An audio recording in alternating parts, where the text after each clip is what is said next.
And the great advantage is that not only does it taste of chocolate, it also works in exactly the same way as real soil.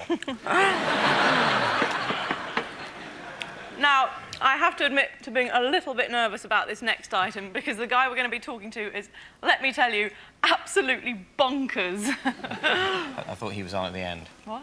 The guy who was section. Oh, yeah, he is. I'm talking about the comedian. Oh, right. I was getting confused because later on we have got a real schizo on. But no, our next guest is crazy in a different and less harrowing way. But before we meet him, let's see a clip of his new show, Two Sugars, s'il vous plaît. Well, it's been a really tough day, and I'm beginning to wonder if that whole drunken bet was a good idea after all. I mean, making a cup of tea for everyone in Belgium.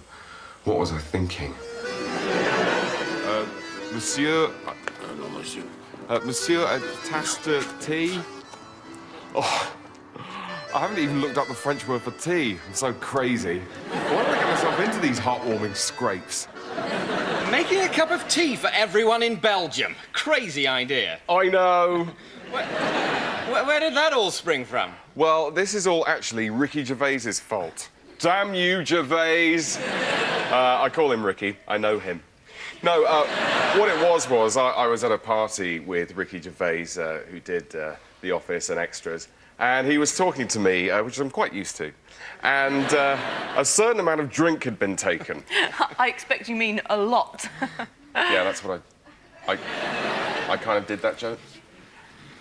And I said, and, you know, God knows where I get these things from, I bet I could make a cup of tea for everyone in Belgium. And Ricky said, why? So obviously that was a challenge I couldn't ignore.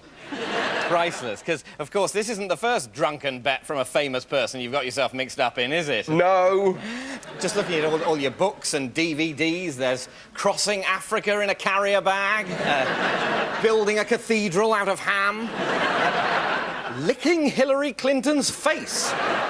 I mean, my problem is I just keep having these crazy-sounding but endearingly adolescent ideas, and then I'm forced to write shows and books and make TV programmes about them. I mean, sometimes I wish that I could just have the crazy bet without it furthering my career in any way, but of course, no one will let me.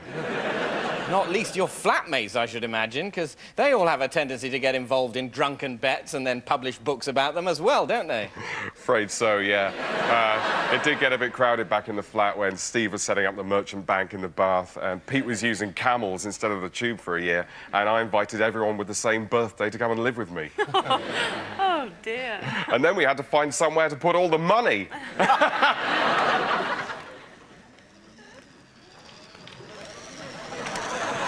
Time for Master's cheese. Oh, thanks. No cheeseoid.